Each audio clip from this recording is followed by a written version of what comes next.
Very welcome along to OTB AM on this Friday morning. It's Adrian Barry with you this Friday, as I am every Friday, alongside Sheahan. And joining us in studio this morning, delighted to say, one of the stars of Team Off the Ball, Dave McIntyre. Good morning to you. Good morning. How are things? Sort of give you a good welcome there, Dave. Big you up, sort of set the standard, nice, and the expectation of the audience nice and high for you. Well, au contraire, I think the welcome should be extended to you, because we've been back at work. All of about an hour or two. For days now, and you're making your first appearance of 2018. Yeah, you're very welcome. 2 hours, thanks Dave. Yeah. What do you do for New Year's resolutions, Dave? Because you spent all of Christmas in the gym. Eat more protein bars, I'm assuming is the. Well, to say that there was considerable excess over the course of Christmas would be a gross understatement. So I'm trying to be very good this week. What's excessive? I'm talking. He had white bread for his turkey sandwiches. Yeah. No, I'm talking maybe 15 consecutive days with at least one alcoholic beverage. Do you do bread sauce? I really could not avoid the Kimberley Mikados, chocolate Kimberley Mikados, 5 or 6 of them after every meal for about 10 days. Wow. And there were lots of meals. There were a lot of meals. So I've entered this week, and it's you're out of control. I'm in day 5 of very, very good eating. Right. Yeah, the diet needs to be stripped down completely. And I've managed to avoid a drink all week as well, which is good. The Dave McIntyre approach, that's my life. The way you're describing there, the 4 or 5 meals a day, binging and all sorts of bad Only food. not just over Christmas. Absolutely. Your diet is not just for Christmas. That's just the way it is. Lump on with the bread sauce. Do you go for bit of bread sauce? Bread sauce? Yeah. What is bread sauce? I bring it up because I had that conversation with somebody over the Christmas. Somebody went, "What the hell is bread sauce?" It's gorgeous. You put it with goes with turkey. Yeah, it's quite. Takes a bit of the dry edge off it. It's grand. It's not great, but just in terms of a diet a diet is almost like a puppy. It's not just for Christmas. It's for life kind of thing. That's kind of how people would sum it up. But seriously, 15 Kimberley Mikados over 15 days, David. You need to have a long, hard look at yourself in the mirror. 3 or 4 of them after every dinner for about a week and a half. It's unnecessary. It's very highly unnecessary. What are the Eoin Sheahan sort of expectations for the year? What are you setting out as your resolutions?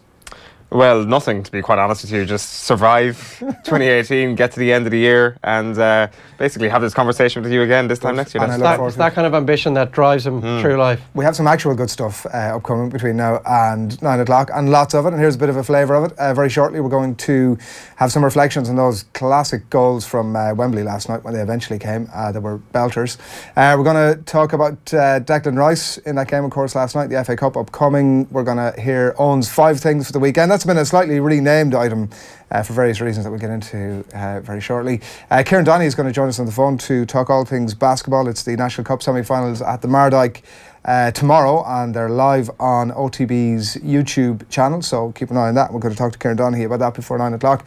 Alan Quinlan is going to join us in studio. Yes, we've room for one more hefty unit who I'm sure was also took it in over the festive period. We're going to get Alan Quinlan's thoughts on all things rugby before 9, and of course it was a big topic of discussion on yesterday's show. I was kind of thinking that I wasn't going to do it, and then Ger gave it the big up yesterday and said the Barryometer was coming your way this morning, so I hastily cobbled together some nonsense for you, and that too will be coming your way before 9 o'clock. So all of that good stuff. Do get in contact with us, hashtag OTBAM, or leave a comment here on the Facebook page, or whatever else you're having yourself. We'll get those, we'll read out as many as we can, as long as they're in some sort of decent shape before 9 bells. But we were all looking at the game last night at Wembley and listening to it. Obviously it was live and Off the Ball as well. Clearly, yeah. So Nathan and the radio commentary on in the background, television muted. Yeah, that's the way to do it.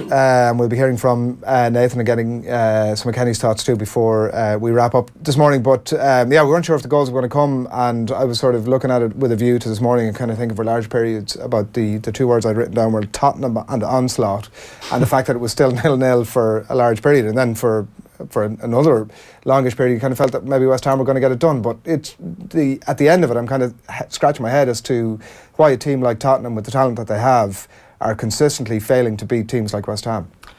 Well, they have at times this season been in that kind of inconsistent form where they just haven't managed to put teams away. But had they won last night, they would have been the only team of the 20 in the Premier League to have picked up 12 points from their Christmas fixtures, which is a pretty significant feat if you do manage to achieve it, because you have to play so often in such a short space of time. But a lot of their chances, if you look at the stats, they can be misleading. They're not creating gilt-edged opportunities. They're not dominating ties like, say, United would have over the last 18 months and drawn the way the chances Chelsea in particular, Morata created the other night that they couldn't take, like proper one-on-one gilt-edged chances. Tottenham don't create an awful lot of those. We were chatting earlier, myself and Eoin, and he was saying that some of the goals that Kane has scored early in their season, they're worldies. He's curling them into the top corner off his left and right foot, putting through defenders' legs from outside the penalty area. Very rarely you see Kane clean through a slide rule pass from Eriksen or Dele Alli and forcing the keeper into a brilliant save. A lot of the chances last night, pot shots, half-blocked efforts that might just loop in over the goalkeeper. Loads of chances, but not... Yeah, there's certainly loads of chances as per the stat sheet, but when you actually look a little more closely at them, it didn't look like West Ham were on the, genuinely on the rack at times. And this morning, David Moyes is going to wake up and be quite annoyed that they haven't won the game, because you're ahead with 16 minutes to go and they've become an awful lot more obdurate since he's come in.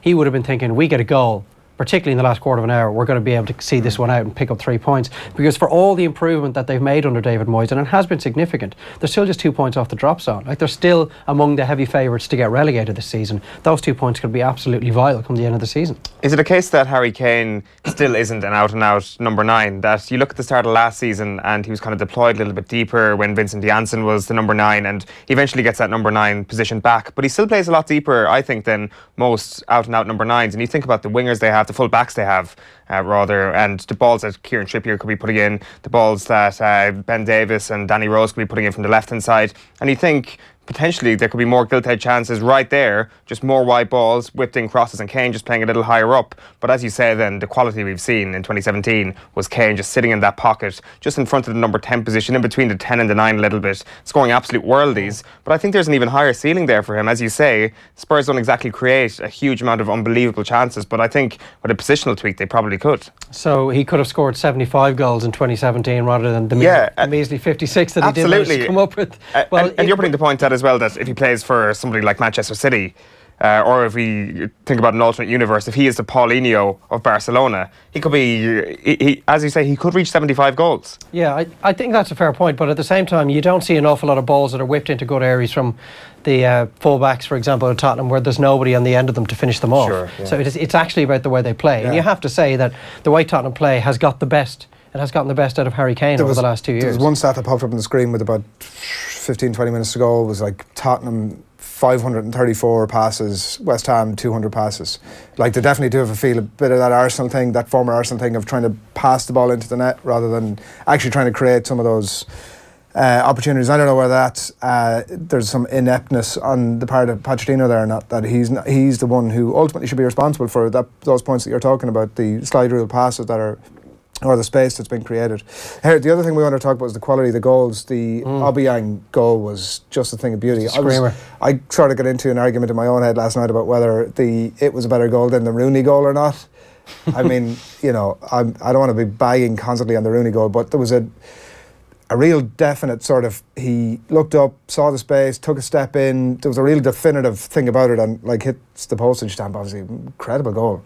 Yeah, well, the Rooney goal was a little more instinctive in that Rooney really had no time to think about what he was going to do. It's a bit of hit and hope, really, is my thing about the Rooney goal. We're not having this argument again. Go on, well, you can have it with Eoin if you want, but you're not having it with me. Go on. Because it's pointless. It's goal of the season for you, and there's nothing that's for me so far. It is the goal of the season, and it's mainly down to the technical side of how he struck the ball.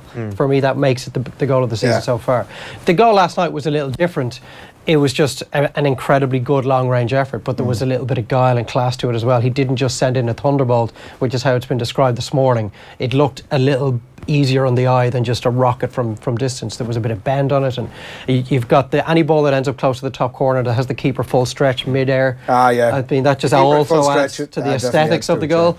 And at the near post, that adds a little bit more to it as well. Yeah, it was a wonderful goal, and Obiang, he has the capacity to come up with those moments, but they're all too rare. Scored one like that for Sampdoria, I think. He did, back in Serie A Serie A days. He should be doing that a little more often, but himself and the West Ham midfield, Noble has come back into a bit of form. I think Moyes deserves an awful lot of credit, because we scoffed when he got the job. That we knew he was in the last chance saloon. If this doesn't come off, I just don't know where he goes next. But if they continue making the improvements they have made, they'll stay up. And I think he'll be delighted that he only signed a 6-month contract then. Yeah. Because he's not tied to anybody, and suddenly he's managed to resurrect his career. All right. The Son goal was a thing of beauty as well. Also, a little bit of curl about it. That sort of very few players can bend the ball as beautifully as Heung-min Son in the Premier League at the moment. He does it very nicely. Yeah, another long ranger.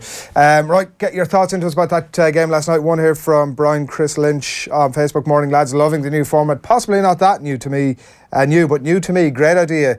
More off the ball, please, says Chris Lynch. Well, that's kind of the plan. All right. So, and we've lots more coming for you between now and 9 o'clock as well, including the back pages of the newspapers. So, here's a bit of a rundown on the themes that are dominating the pages this morning before we give you a look at what's happening on the newspapers today.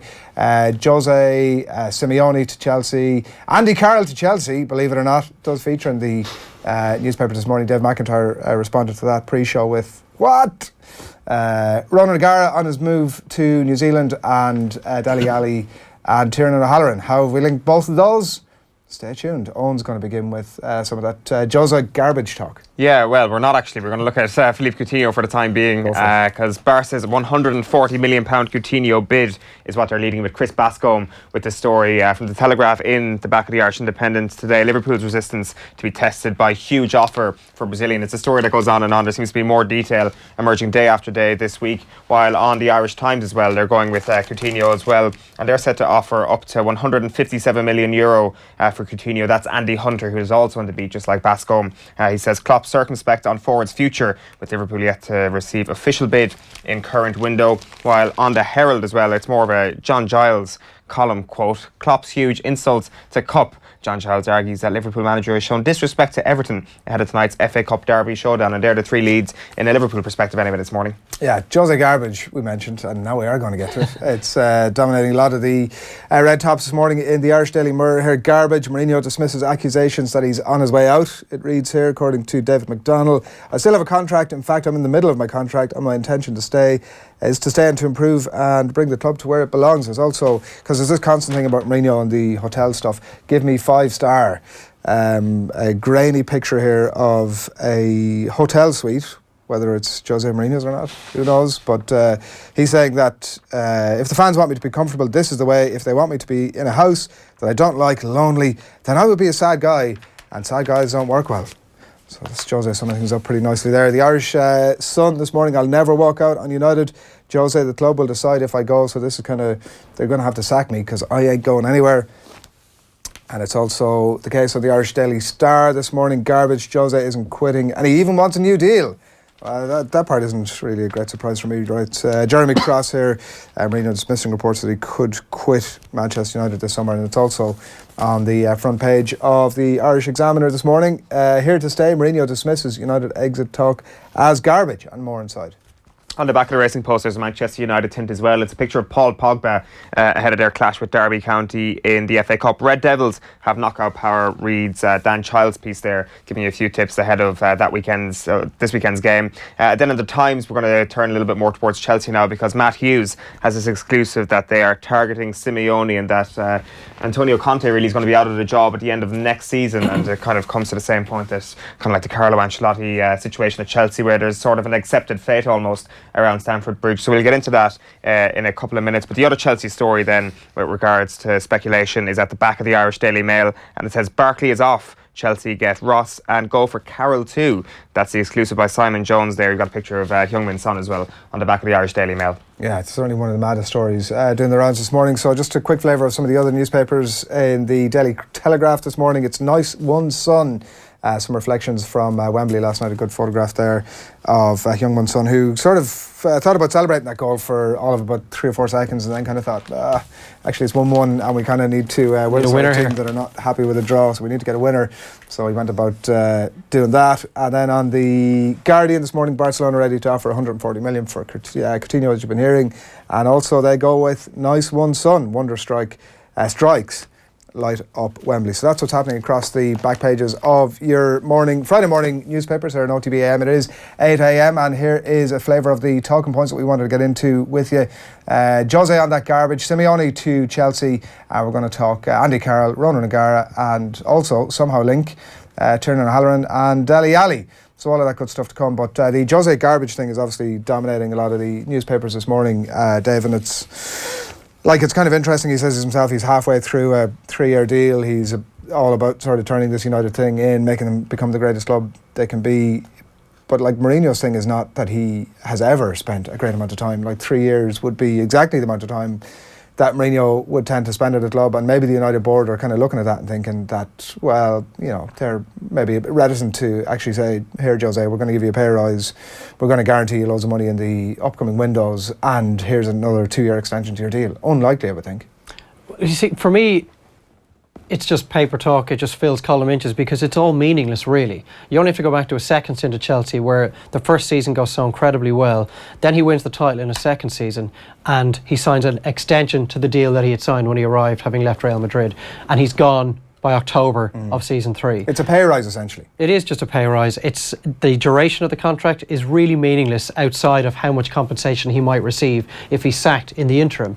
There's a coterie of managers out there that basically just go from job to job, 2 to 3 year spells. I'm talking about Jose Mourinho, Pep Guardiola, Carlo Ancelotti is probably the best example of it. Antonio Conte is another one of those. Jurgen Klopp may become another one of those if he ends up in a third job, maybe in a year or two's time. And they get paid huge sums of money to perform miracles in short spells of time. Maybe not miracles, there's a lot of money floating around, but they bring massive improvements to the clubs over a short space of time, and then they get sacked. And that just seems to be the way they work. They're happy enough that that happens. I think Conte would have been expecting the sack at Bayern Munich at some stage, and when it arrives, whether it's a little prematurely, he probably gets over it pretty quickly, I would have thought. So yeah, Mourinho may sign a new deal. That he can talk about the fact that he's here for at the very least the duration of his contract. But if United lose the first 10 games of next season, he gets the sack. It doesn't really matter what his contract says. They talk about a turbulent managerial market, but I think this is a perfectly stable managerial market because, as you say, there is a perfect trend here with Jose Mourinho. He's never managed at a club for longer than 3 seasons. There is a template, and Jose Mourinho follows it at every single club. Grand, the whole the third year crisis might have been bumped up to the second year in this position. But then you look at some of the clubs between the positions of 6 and 17 in the Premier League, and managers there last between 12 and 18 months. You could call it a turbulent market, but it's not a turbulent market. It's just... It's the new normality. Exactly. A lot of people lose their jobs, but there's a guarantee you are going to lose your job or you live in less than amicable terms in a year to a year and a half. So then the only question is whether the right thing for Manchester United is that Jose Mourinho stays on, and whether we've seen enough progression with Jose Mourinho over the last year and a half to have some sort of a pointer that actually this guy's got a plan, he's got a very identifiable style, and he's bringing in the players to achieve that. Because he himself obviously talks about, like Manchester City are spending striker levels of money on fullbacks, and we're never really going to be able to do that, which not exactly the case. So the only question is, from a United fans' point of view, is the right thing to do to keep Mourinho on beyond the 3 years? Yeah, exactly, and they will need to see progress this season. He's in a bit of a difficult spot at the moment. And the evidence so far, do you think it is? Absolutely no progress this season, I would have thought, because they are, they could end 15, 20, 25 points off Manchester City come the end of the season. They'll probably make the quarterfinal of the Champions League at least, but it's for him to have been obviously making progress this season, he has to win at least one competition, so it would have been handy for him to stay in the League Cup, and he has to finish at least second, I would have thought, and go deep into the Champions League, because last season was a brilliant start. You get back into the Champions League, you win 2 major trophies. I think that's all that could have been asked of him. The money talk is hilarious, really. I know it's old news now at this stage, but I mean, you spend over 300 million over the short spell that he has been at the club, and Manchester United are routinely spending over 30 million pounds on defenders. The fact that they bring in midfielders that don't actually last at the club, that's not the board's fault. It's more the people who are the manager that are spending the money. So I don't buy that at all. But if they continue to see progress and some long-term potential, they will offer him a new deal. Also, the other thing is you have to be very wary of who you sack nowadays, because you have to have a viable replacement to come in. And but I mean, on your point, there's probably no shortage of viable replacements in the context of a market where that's driven by you'll be in for a year and a half or a half a year or 3 years and we're going to sack you. In that, well, there's only a couple, and we've already mentioned them: Antonio Conte and Carlo Ancelotti. Who else would come in to take the Manchester United job? Who's been linked. He's been heavily linked with Chelsea at the moment. Yeah. Before we move on, I'm actually tired of. There was a time where I thought Mourinho was this bright, brave, controversial. That was a long time ago. You've been tired and sick of him for a long time. Really I think we were having this conversation very early into his second reign at Chelsea. That you were just. It's just tiresome. It's just the constant beat of nonsense in interviews is just tiresome. But it's interesting at the same time. I don't find it interesting anymore. I think it is. Sort of checked out by it. Nonsense is beautiful. I just think it's all. I think it's like it's obviously all contrived, right? Like we actually have had this conversation on the show before about how genuine Mourinho's interviews are. generally around matches. I just think there's nothing genuine in them. I accept that that's the case with a lot of sport, but I just think with him, it's very contrived. It gives us the opportunity to scoff at it, to dissect it, to talk about it, as opposed to half the managers in the Premier League who give you absolutely nothing to discuss. I'm thinking of the likes of Marco Silva, for example, that he could say anything for as long as he wanted after a Watford game and you glean absolutely nothing from it. So Diego Simeone is potentially on his way to Chelsea. You're talking about paper stories this morning. I'm trying to find the exact quote from it here. You have it there, do you? Yeah. Like this one's a bit of a mad one. Chelsea targeting Simeone, writes an exclusive here from Matt Hughes in the Irish edition of the Times of London here. The club have no plans. Chelsea have no plans to sack Conte, but with issues over Chelsea's transfer policy and management structure, there's a widespread expectation at the club that both parties will come to a mutual agreement on his exit in the summer. That sentence, by the way, started out with the club have no plans to sack Conte, but it seems to me a thing of nothing here. But that's just the Chelsea way, isn't it? It will be kind of a frosty relationship to end things between himself and Roman Abramovich, but it's just kind of a done thing. Conte is going to be like, this is business, this is the game I'm in, this is Chelsea. You know, I'm going to be gone at the end of next season regardless of how things go. Very much like Pellegrini in his last season at Manchester City. Yeah, they do have a history of sacking their managers, obviously. But if you think Mourinho has been sacked twice. They got rid of Avram Grant, he was sacked. Ancelotti was sacked. Villas-Boas was sacked. Rafa was sacked. So it's not a case that they allow managers to leave of their own accord, but I think this will be the term mutual consent, I think, will be very accurate when it comes to the Conte relationship with Chelsea. I think he's coming to the end of his time there in his own mind. I think Abramovich has probably had enough of Conte as well. So they'll shake hands, they'll agree a payment. It won't technically be him being sat down and told, you're no longer part of our plans here. I think he's perfectly happy to be heading towards the exit door as well. Here, I think he should be sacked if he signs Andy Carroll, is my thought. It's in one, do I have it? It's in one of the no, it's on the back of the Irish Daily Mail. I don't understand this at all. They're in the market for Ross Barkley, which you sort of understand, and they're in the market for Andy Carroll. There's an exclusive here by Simon Jones. It's been reported elsewhere as well. So, like Andy Carroll, the only definable reason I can think to sign Andy Carroll is that he's big. Like, there's nothing really beyond that you would say, we got to get this guy. Well, Morata scores all his goals with his head. Yeah, he does score a significant proportion with his head. They could have done with one from his head the other night. Peter Crouch, do you know what I mean? Like, it's... I just think this guy hasn't shown any sort of prolonged period of his career where he's been uninjured or in like such scintillating form that you're talking about him. Like, what sort of a reflection of this is this on Chelsea that they're trying to buy Andy Carroll? Well, for starters, we're basing this discussion on one line in an article in the Daily Mail. Run with it, Dave, run with it. That says they have made an inquiry about Andy Carroll to West Ham. There's no backup to it. There's no quotes from either club. There's absolutely no proof of it. This journalist would probably need to provide us with a little more evidence of such a farcical approach being made by Chelsea to West Ham. I think farcical is a bit strong there for two reasons. Marcos Alonso and Victor Moses. Look how we laughed at Antonio Conte when he dared mention the two of them as potential Chelsea players. And look at last year, even David Luiz, people scoffed at him coming back to Chelsea. Andy Carroll fits into that mould of players who have shown absolute scintillating class, very rarely, granted. But well, that's the key for me. Like, a club like Chelsea should not be buying players that very rarely show class. Conte has a knack of turning these players into... But he's not even going to be there, according to you. He's going to be gone. Are they not signing them in this window? Conte's going to be here till the end of the 2018-19 season, apparently. If Andy Carroll wants to play for England again, going to Chelsea will spell the end of his international career, because he will not start a Premier League game between now and the end of the season unless Alvaro Morata is injured. And if Alvaro Morata does pick up an injury and Andy Carroll is suddenly your only frontline striker, well, then you're in serious trouble anyway. He's going to start every game when he's fit for West Ham. He's going to get the opportunity to score some goals like he scored the other night, as opposed to watching the first 84 minutes of every game from the bench. And the other part of it is that, I mean, it would be a crazy move from West Ham to allow him to go. They spent 15 million on him.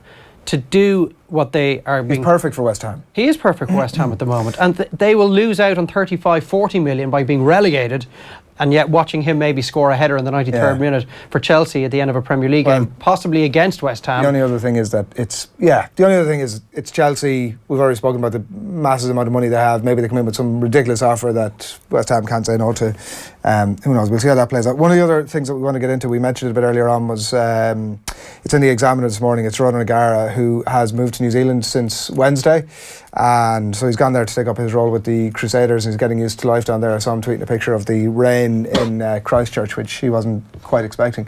But the interesting thing from his piece this morning for me is that he talks about French rugby and the culture of French rugby and everything I think that we know from the evidence of Irish people who've gone to either coach or play in French rugby. Bernard Jackman, Eddie O'Sullivan, Johnny Sexton are three that definitely come to mind. Is that it doesn't have the most amazing culture, right? Like the Bernard Jackman story of, I told them they could only have one dessert a day, and there was all out civil war over it. But O'Gara takes a slightly different view on it. He's like, well, look, his main point is that's the way it is. You have to sort of acknowledge that, and you have to ultimately manage it. And it kind of reflects well on him. Now, it is his own piece, but it does reflect well on him that he spent, 3 years there and has left with an amazing legacy by all accounts. I mean, the shamrock embroidered on their Racing had shamrock embroidered on their shorts for the last game for his last game at their new stadium. It's a different take on French rugby, and one that I hadn't heard before. Yeah, well, when we talk about the culture that Eddie encountered at Biarritz, that Bernard Jackman would have encountered at Grenoble, the circumstances are different from what Johnny Sexton was dealing with. I don't think it was necessarily the cultural shift that Johnny had trouble with. It was the fact that he was just being beasted so often, so regularly, that the games come so thick and fast that there's no time off when it comes to the top 14, which is the point that Ncaa also made. He said it's a marathon, that it's a roller coaster ride almost, that there's relegation involved, which is not something you have to deal with in the Pro 12 or what is now the Pro 14. And you know that if you're playing for Leinster and Johnny Sexton maybe is heading out to play against Dragons or Treviso or Zebre, that he can afford to maybe play at 60-70% of his tempo and he'll be fine. Whereas in the top 14 you have to be dialed in 100% of the time, and that's what makes it so difficult for some players. I don't think there was a culture of only wanting 3 or 4 desserts at Racing. I don't think Laurent Travers and Laurent Labie, when they came in having won a top 14 championship at Cast, were going to deal with that kind of a culture. I don't think Dan Carter would deal with that kind of a culture. So that's not necessarily the issues that he had at Racing. But you're right, he does seem to have made such an impact. The club seems to have had an awful amount of an impact on him as well, and everybody seems to be parting ways with a huge amount of respect for each other. If he manages to leave Crusaders, whether it's a year or 2-3 years down the road, with the same feelings about the club and vice versa, well, you would think he's ready to make the leap into the big time then and take over a head coaching role. The other thing that I took from it, and yourself and myself we're parents, you have 1, I have 2. The prospect and the logistical nightmare of trying to relocate 5 children and your wife from one end of the world to the other with everything that you own, and also not knowing how long you're going to be there for. I mean, it sends shivers down my spine. Yeah, I would say the key part in that is that his wife has probably done most of that heavy lifting, and Rod just kind of turned up and said, "Oh, look at, I'm here. Let's get on the plane." That's the thing, because he mentions going to like a sports bar to watch the Racing game on New Year's Eve, and then he's like, then I went back and did a bit more packing. I'm like, I'm pretty sure there was a lot of packing going on while you took that 2-hour hiatus. That's always the great unsaid with sports people. It's like, oh, I had to do this thing and make all these sacrifices. It's like your wife's at home with 5 kids. Like that's not easy. That's tough going. But anyway, look, we wish him the best of luck, and I'm sure we'll be hearing much more from Ronan Garrow over the next while too. We got into a conversation a bit earlier on that I'm not sure we've got an amazing amount of time to get into right now, but there's a lot of coverage of Tiernan O'Halloran this morning ahead of the Interpros this weekend, and him saying that staying at Connacht was the toughest decision that he's had to make. He's 27, or maybe nearly 27 now. He signed a 2-year deal. He'll be 29 by the time that's up, and like at that stage in his position, your options in terms of move are pretty limited. So this is a kind of a fairly sensationally career-defining move, and it does seem as if, and even reading Johan van Grand's quotes over the last couple of days, as if a move to Munster might have been a possibility for him. So we were kind of discussing that whether Tiernan O'Halloran was right staying Connacht, could have taken the move maybe to Munster, where he probably would have been on the same money, but you can say probably would have had a better chance of winning something like the Champions Cup, or albeit Connacht have won the Pro 14 more recently. So that versus Dele Alli staying at Tottenham or choosing to go to another club, more significant club, win trophies, earn more money. which was the which was the more insane thing to do, to stay at Connacht or to stay at Tottenham? It depends what you're looking for. If you want to earn a shed load of money and win things, Dele Alli needs to leave Tottenham. Because there's a very good chance he could spend the next 10 years at White Hart Lane, as there will be as of next season, and win nothing. Plus, he'll have lost out potentially on maybe 50 or 60 grand a week, every week, over a 7 or 8 year period, which he could get somewhere else. Maybe more than that. For all we know, he could be in the position to double his money if he was to go to a really top club. Now, I know Tottenham fans will be bristling at this and thinking, well, we're in the Champions League last 16. You know, we're routinely in the top 4 now. But you can't beat we are West a top Ham. club going to a big stadium. Well, but Manchester United couldn't beat Southampton, Burnley or Bristol City. Well, Manchester United also aren't the benchmark, I don't think. It's but you would consider them to be a top club in Europe. So, I mean, Tottenham will feel, well, we're edging into that bracket as well. But it will be a while with the debt on the stadium now where you think they're going to be able to pay £200,000 to the top 4 of their big earners at the club. There's going to be a number of suitors that are going to be coming in for the likes of Dele Alli, Christian Eriksen, Harry Kane. And I think if he wants to win something, he needs to go because he has the potential to earn a fortune. I don't think Kieran O'Halloran, I don't think so. I don't think he has the same capacity to leave Connacht and suddenly find himself with a massive contract in France or in England. It probably would have been to Munster, right? And that would have been under the IRFU structure, roughly something similar in terms of... Well, he's not centrally contracted, so it would have been Munster that would have had to pay him. Okay, just as it but is Connacht. But it would have been roughly the same. I'm same sure. sum. Yeah, maybe a little bit more. And you would think, well, Zeebo's on his way to the top 14, so it's a bit more money the perfect available. replacement for Simon Zeebo. Yeah. Very similar types of players. But let's face it, Kieran O'Halloran has 5 international caps. He's not an elite international fullback that has a queue out the door trying to bring him and prize him away. Is that not all the more reason to go to shores. Munster? Well, we don't know what's going on behind the scenes, you see. If that option was open.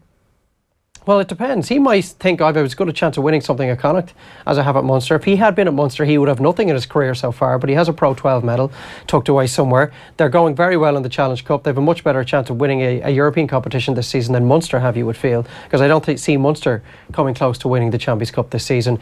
And maybe he is seeing what a lot of the other players at Connacht are seeing, that Kieran Keane is now starting to really get his feet under the table, and they'll have a similar effect next year that Pat Lam had in his 2nd or 3rd season. There could be a whole number of reasons why it's made sense for him to stay put. Yeah, we've opened a debate that we really need another half an hour to get into. It's the short story here, but Alan Quinlan is going to be in a while, so we're going to get his thoughts on all of that. We're going to talk to Nathan Murphy as well about the Premier League and on, but before all of that, it's time to hear some good things to do at the weekend. This item was initially called your 8 at 8, and then we kind of thought maybe that's a little bit too long, so then we thought we'd name it the 5 at 8, because we're going to do it at 8:05. We're a little bit behind time, but here's Owen Sheahan.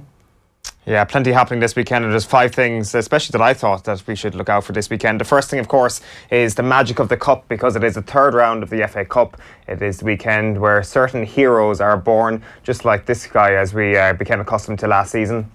It's a time when romantic stories get told to the world, when heroes like that are born and go on to the next level in their lives, when the minnow becomes a star and their lives can be improved forevermore. So the FA Cup 3rd round, it is a truly romantic time, and the romance of the Cup is going to invade all of our lives. The second thing to look out for this weekend is Virgil van Dijk. He's set to make his debut tonight. He should make his debut anyway, as Liverpool take on Everton. But if you watch the full 90 minutes and you concentrate intently on everything that Virgil van Dijk does tonight, you will not learn as much as the Mirror did this week when they invaded clearly the training ground at Melwood and watched Virgil van Dijk train. And they posed this very canny question on their website this week. High standards or a bad sign, with a picture of Virgil van Dijk in the net. They get into a little more depth in this one. So he says he's either testing the strength of the net, which suggests that Holland International has very high standards, or, perhaps more worryingly, the ball has hit the back of the net and Van Dijk has been tasked with going to collect it. So which one is it? I wonder. Let's have a look at the answer. Looks like a bad sign. The Dutchman was signed for an eye-watering £75 million to shore up the Reds' sloppy defence, so this will make for painful viewing. Surely his side haven't conceded this many times in Wednesday's training match. We're sure it's all okay. Nothing to worry about. He can't be any worse than the players already at the club, right? Thank you for that, Mirror. Exceptional journalism from your investigations unit. Congratulations to you, particularly for employing people straight out of play school. Really appreciate that. Moving on, the third thing to look out for this weekend is James Lowe versus Charles Piutau. It is, of course, Leinster versus Ulster in the Guinness Pro 14 this weekend. And frankly, I don't think we're ready for this. I don't think we're ready for the offloads. I don't think we're ready for these cool sidesteps. Basically, I don't think we're ready for the sexy rugby that Lowe and Pienaar bring to the Guinness 14, top 14 rather, Pro 14 even. So when we think about it, we've got offloads, we've got sexy rugby. This could basically be rugby's version of Gay Byrne opening a condom on the Late Late Show. This is what this is. This is the version of the Catholic Church stopping whatever, us seeing obscene images on the back of magazines. This is what this weekend is, and quite frankly, I don't think we're ready for it. The other thing to look out for in the Guinness Pro 14 this weekend, of course, is John Muldoon versus Peter O'Mahony. It is the pride off. It is the man who can wear their heart on the sleeve the most that will win this game. Take John Muldoon, for example. He is so connected. If you cut him, he bleeds green. He is so Galway that when he was a kid, he wasn't even fed baby food. He just went on a diet of Supermax snack boxes from a very young age. You think about Peter O'Mahony then, on the other hand, if you cut him, he bleeds red. Well, we all bleed red, but he bleeds a specific shade of red that appears on the Munster jersey. He is so Cork that he hasn't even heard of Lucozade Sport. He deals only in Tenora. He hasn't even heard the phrase, take it easy. He's only heard of the phrase, go handy. That's how Cork he is. That's how Galway John Muldoon is. And it is a pride off between a pride of place as Connacht and Munster take each other on this weekend.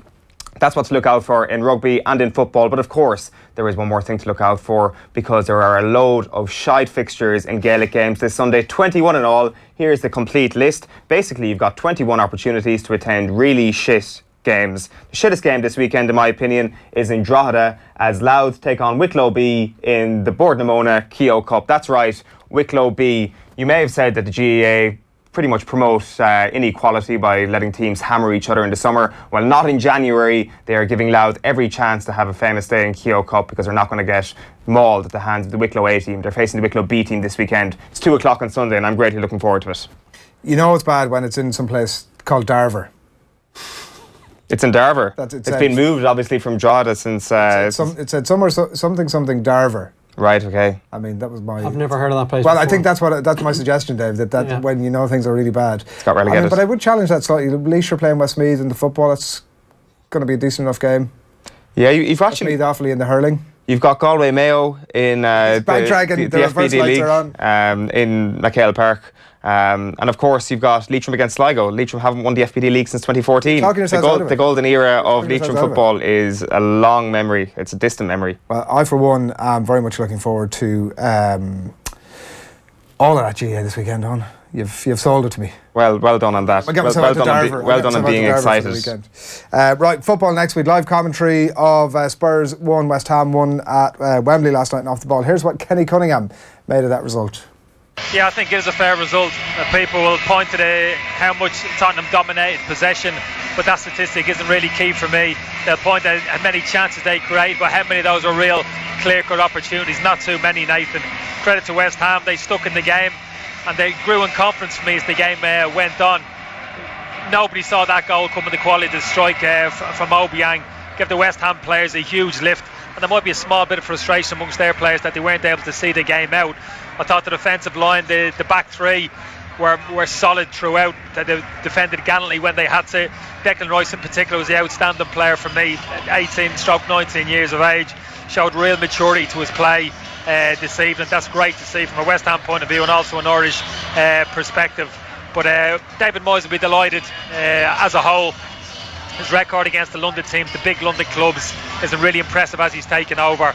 And West Ham are getting a lot more than just a point they've got this evening from the game, just in terms of confidence and kind of self-belief and building a bit of momentum going into the second half of the season. This point will be absolutely key for them.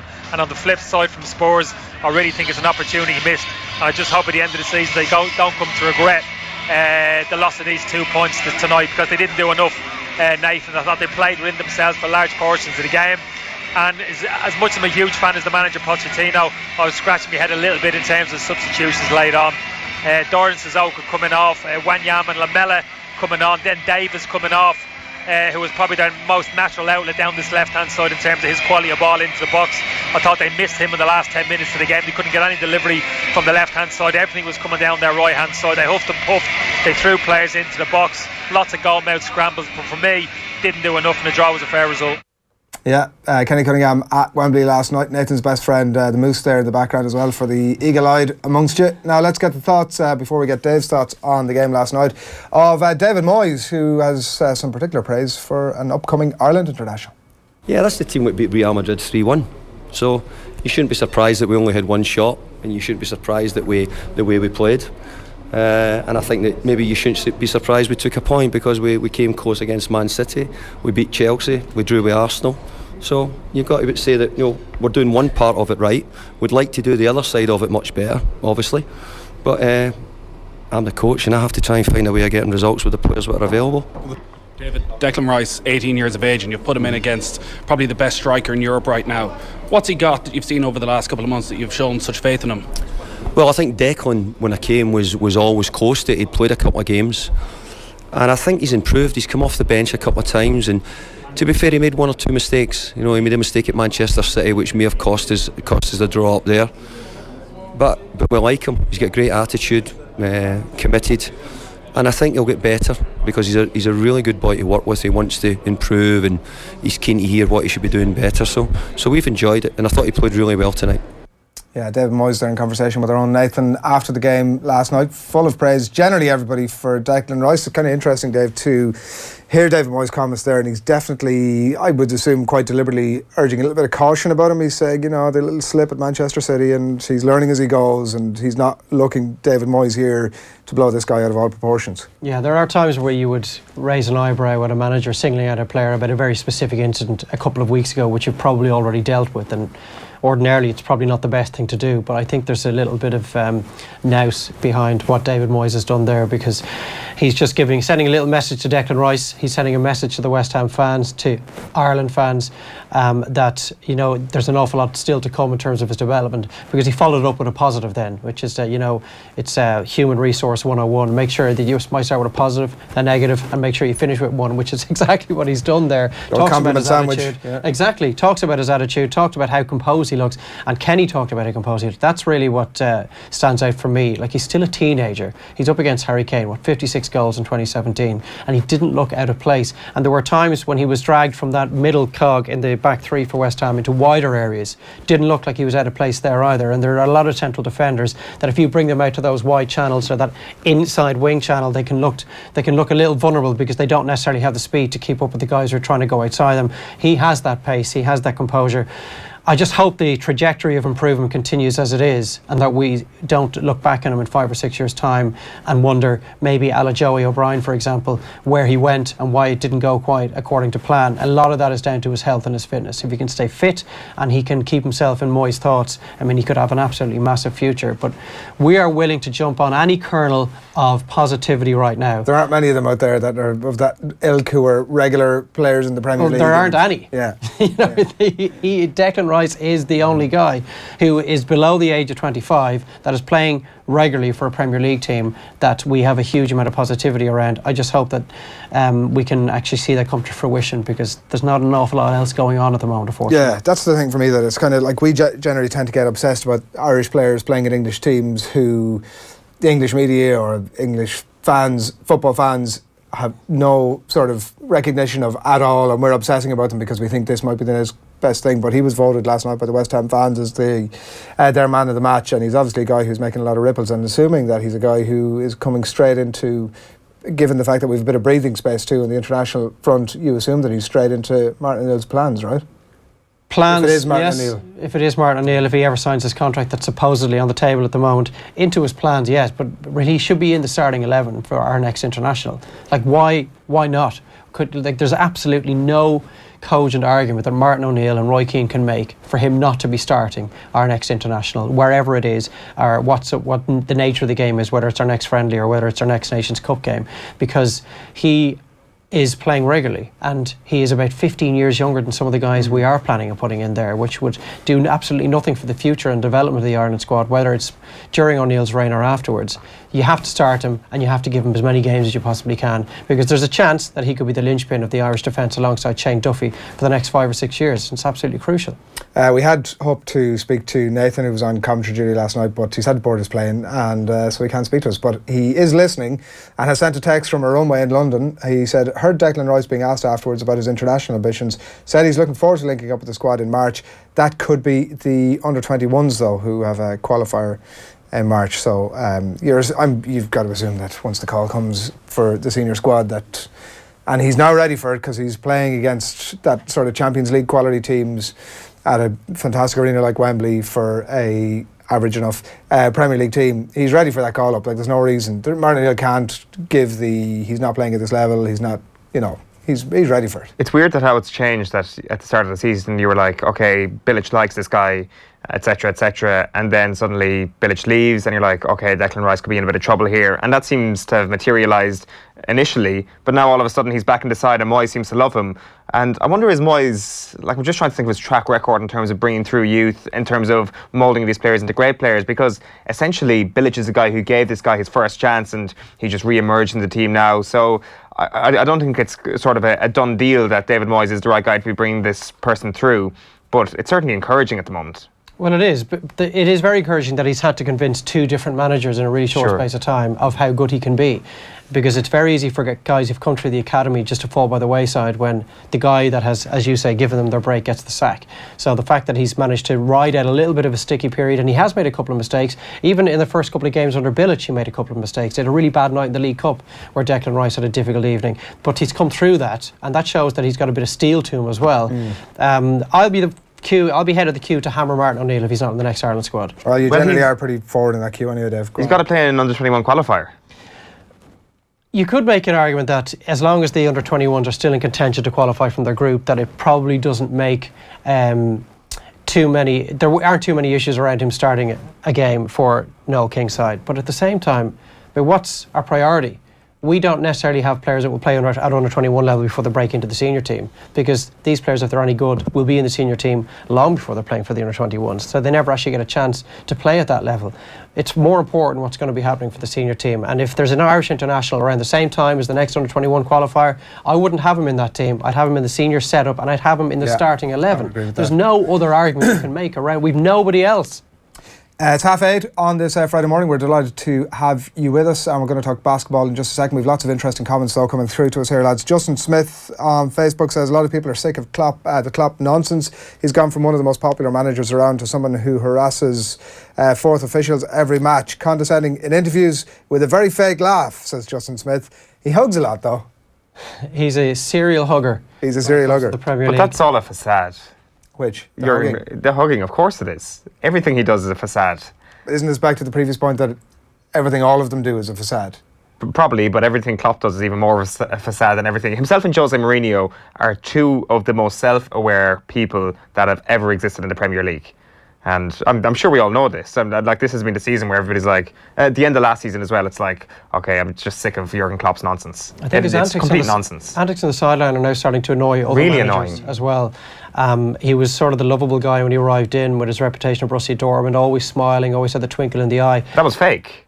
Whether it was or not, other managers seem to kind of buy into it. Now, when they're alongside him on the edge of their technical area, they're actually starting to get quite pissed off by his antics on the sideline at the moment. I remember last season, well, it was first season, where they'd come from 2-0 down to snatch a draw at home to West Bromwich Albion at Anfield. And do you remember they all linked arms and they walked to the edge of the 18-yard box in front of the Kop, and they all did the arms raise. It's something they used to do in front of the yellow wall at the Weststelle in Dortmund.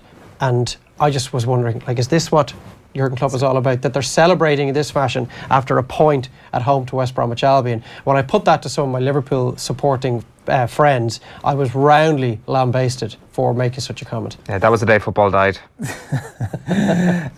All right, Liverpool-Everton obviously tonight as well in the FA Cup third round, and Derby over the weekend. So lots of good stuff to come. Let's get some final thoughts before we talk some basketball from Kenny Cunningham. Does he think that Spurs are going to make the top 4? Very quickly, are Spurs going to finish in the top 4? Oof. Very quickly. No.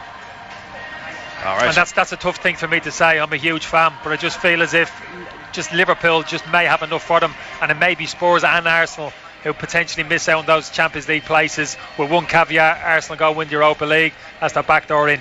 All right, good stuff tonight. Kenny, we have seen some sensational things here at Wembley. 2 outstanding goals, but none of them greater than Kenny Cunningham's ability to eat that Cornish pasty during the second half while doing full commentary on the game. I sacrificed that. I sacrificed that for the viewing public. You still have my one there, Kenny, if you want it as well for the tube. Well, at 8:30 in the morning, that Cornish pasty looks absolutely disgusting. But that is Kenny Cunningham and Nathan Murphy there at Wembley last night. Cornish pasty is not going to do it for Dave McIntyre. There are times at several Premier League stadiums where you're left with no alternative. It's either severe hunger or malnutrition but feeling quite satisfied. Going on there. There's not a lot of anything going on in a Cornish pasty, but they're bloody tasty. Right, we want to talk some basketball. It's a big weekend here for the game. The Hula Hoops National Cup semi-finals will take place at the Mardyke in Cork on Saturday evening. You'll hear full commentary of them and watch them on the Off the Ball YouTube channel, and I'm delighted to say to look ahead to them. We're joined on the line by, I think Kieran is fair enough to describe you now as the Off the Ball basketball correspondent. Kieran Donaghy, good morning. Hi Adrian, yeah, how are you keeping? Not too bad. Big weekend, and doing up a bit of reading about the semi-finals this weekend. Traditionalists, I think, are not going to be all that happy that the semis aren't taking place, or at least one of them, at the parochial hall, that they're over in the Mardyke for technical reasons. Yeah. I think the Mardyke is a more kind of, it's a venue fit for this kind of a weekend when you have the top four teams. Some of the best teams in the country playing down there, so I think the Mardyke is the venue of choice. The parochial hall, we got beat there by Demons in the quarter final, and a very tough place to go and play because it's so tight and so small. I just think the Mardyke would be a much better venue for this kind of calibre of teams that are here at the weekend. Yeah, UCC Demons. I was going to ask you about that. Play Black Amber Templeogan, the second of the semi-finals tomorrow night at 8 o'clock. And actually, my reading of it was that the Mardyke obviously is a home venue for Demons, but you think that actually moving it away might be a bit of a benefit here for Templeogan almost. Yeah, I think Demons, to be honest, normally play in the Mardyke. Our game that was moved to the parochial hall was because of the exams that were on in the Mardyke. The weekend we played our cup quarter final, so I actually, it was my first time playing in the parochial hall, and I was kind of almost looking. I looked forward to it and I enjoyed it because it was the kind of the hotbed of Irish basketball for especially in the 80s and 90s.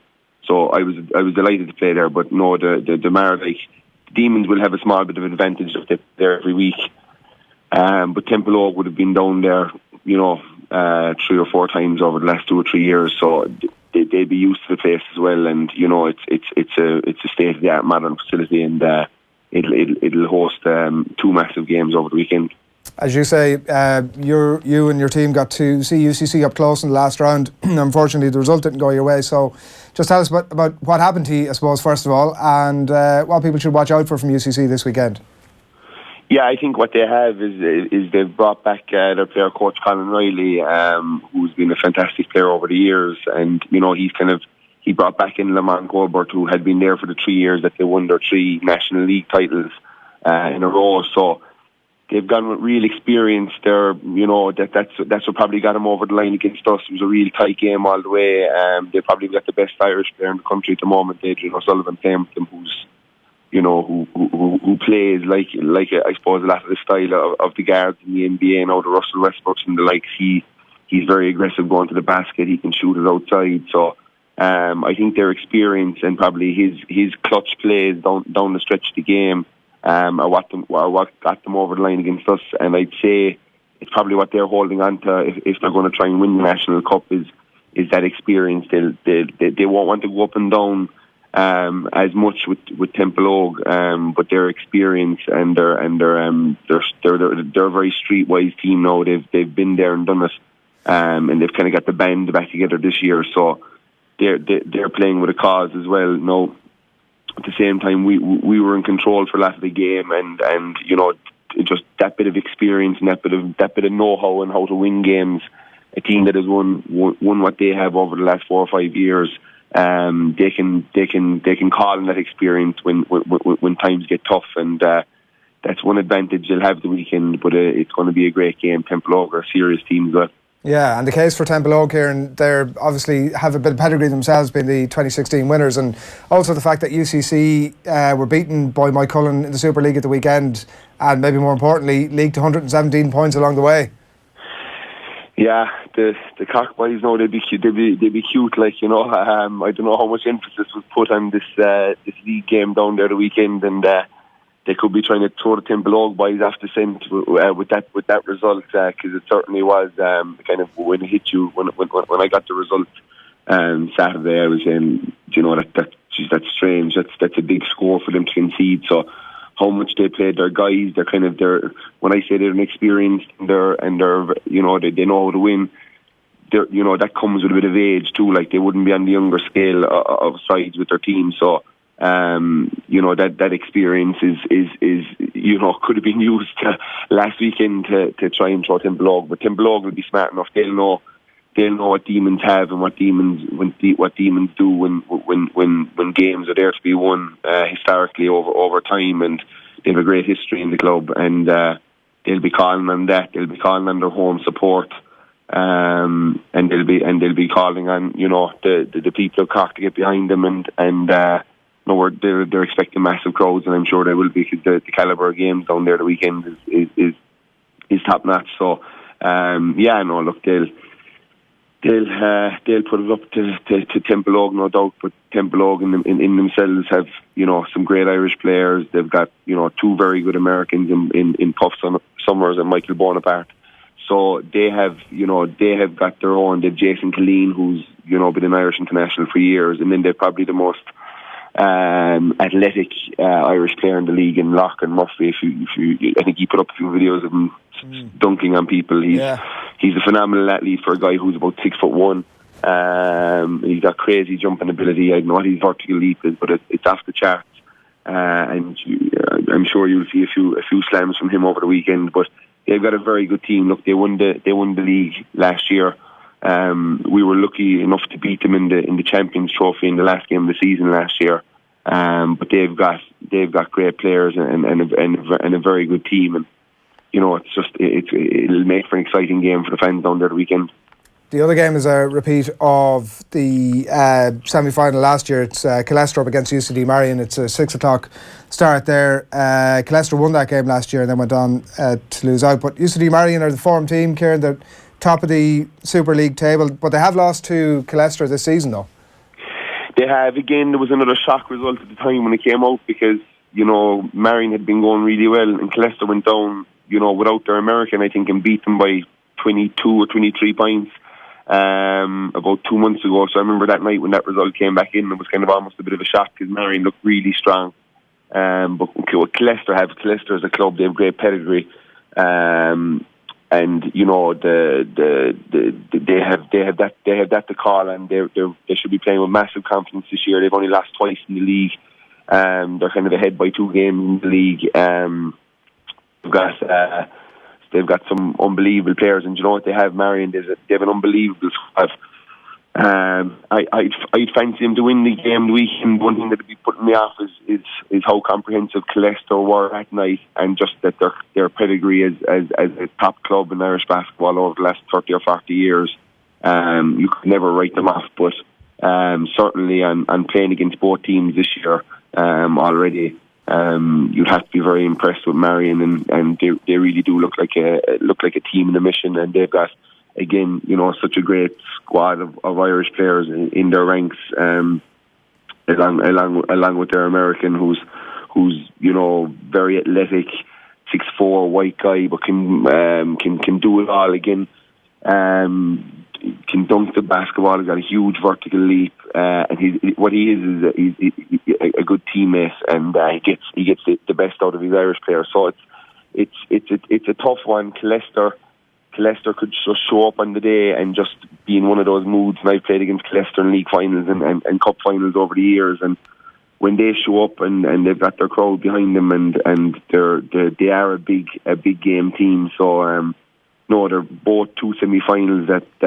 are really exciting, and that you'll be looking forward to watching. Kieran, you mentioned a few of the Americans there, and you look at some of the NCAA Division 1 experience, like Royce Williams with Killester, who played, I think, with Weber State for a while, who will be a Division 1 college. Like, you were over there on trials yourself. How big is the difference, or if there even is a difference between Division 1 and the NCAA and the very top level of the National Cup here in Ireland? What you'd have over there is with the top Division 1 teams. Would be kind of, I'd say would wipe the floor, to be honest, with a National League side. Your Dukes or your Kentuckys with they've got squad one. They'd have 12 guys. They'd have probably 2 7-footers. They'd be absolutely all over you like a rash on defense. If you ever watch college basketball, if you watch a game of NBA over the next few weeks, and you watch a game of college basketball, it'll be often on ESPN. If you watch a game of college basketball after it, they're miles apart in their efforts defensively, and they never take a play off because they're all 20-year-old kids. They're all as fit as fiddles. The coaches give them an unbelievable preseason over there. So yeah, your top teams, your top teams would struggle with. But I'd say a few of the teams would fancy taking a few. Not the top Division 1 teams, but other teams maybe in the Division 1 conference. They wouldn't mind the game. And we played a game against Worcester College this year. They were one of the top Division 2 sides.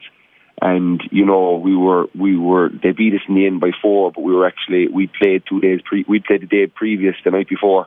So they would be the gap there wouldn't be that big, but your gap with your Louisville and your Kentuckys and your Arizona States and the real top Division 1 schools that'd be a leap too far for one of the top teams in Ireland. But certainly down the ranks, Division 1 into Division 2, the men's Super League is at a level now where there's a lot of good teams. The league is the most exciting it's been, in a while, I would say, from talking to teams and clubs and head coaches over the last number of weeks. There's 4 teams, there's 3 to 4 teams tied for second, and you've Marion out in front.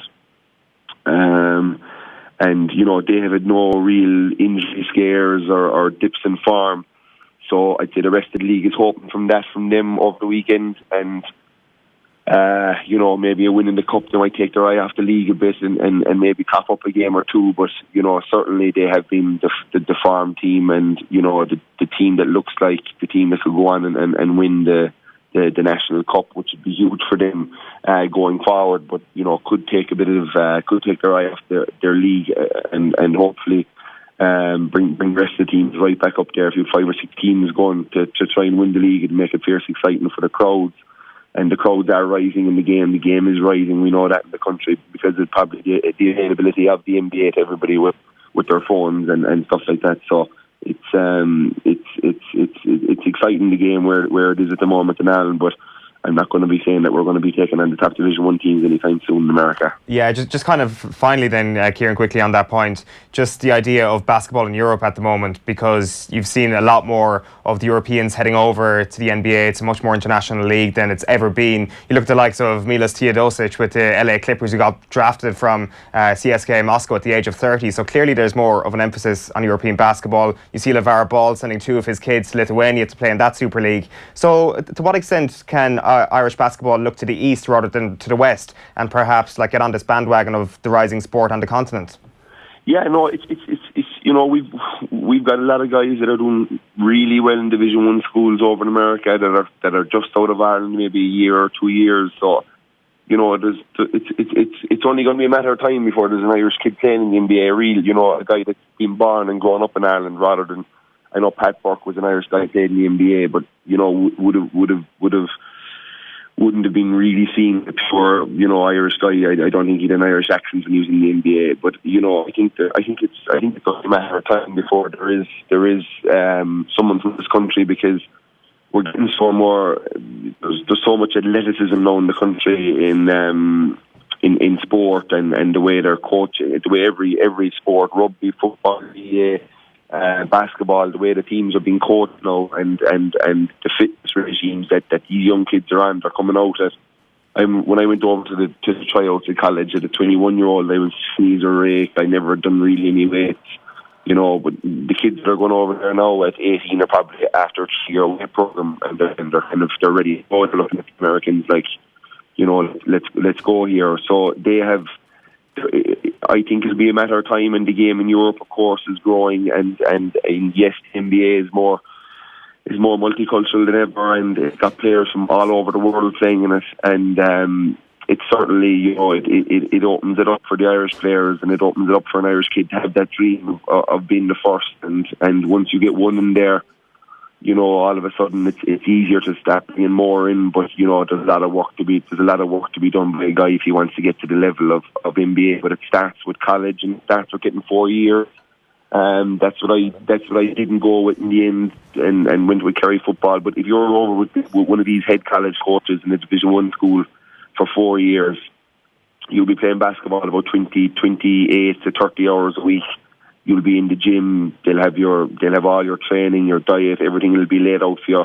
It'll be like these teams are run like the Premiership teams or a top inter-county team. So they've got the best of everything, and then it's up to you if you want to chase the dream, if you want to get up, do extra work, if you want to be the Larry Bird, if you want to be first in the gym and last home.